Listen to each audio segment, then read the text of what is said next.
as an entrepreneur, if you were to give advice, because you've started multiple businesses, if you were to give advice to a new entrepreneur that was starting a business, what would you advise them would be very critical for that business to survive and succeed?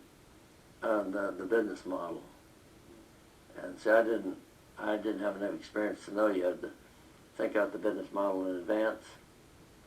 And let's say with SMI, I guess God was just looking after me. I did it perfect the first time, and it worked. And of course, we did almost $3 billion worth of business. So there's been more of my stuff sold, I guess, than any author in the world that's written anything, and especially in this kind of field.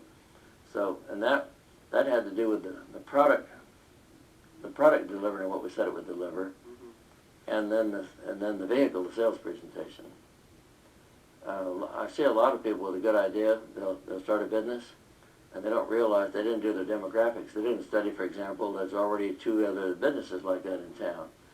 They didn't study that the socioeconomic people in town. I'll give you an example. I started a gourmet restaurant here in town, but I didn't realize it was 89% blue collar. Did you know that? 89% blue collar. Well, I had a restaurant that would go in Dallas. Well, I had a sous chef from France. I hired the chef from Intrepid Fox on La Cienega Boulevard in Los Angeles. He's now in charge of all the restaurants in the world for Ramada Inn. Wow. I lost $187,000 the first year running that restaurant. I spent $287,000 for the furniture. And I remember the chairs, even though it was 1970, the chairs were $287 a piece back then, so you can imagine that'd be like a $1,000 chair. I mean, it was fancy. I spent $500,000 just in the kitchen.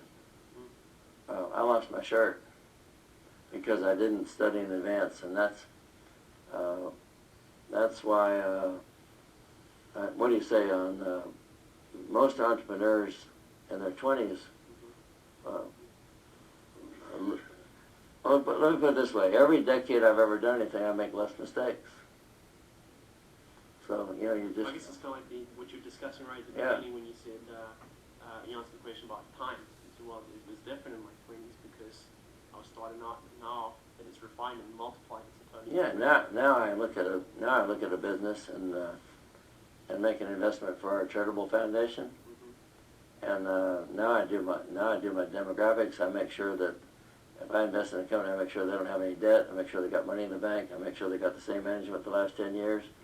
I make sure they got the right kind of product, and on and on and on and on.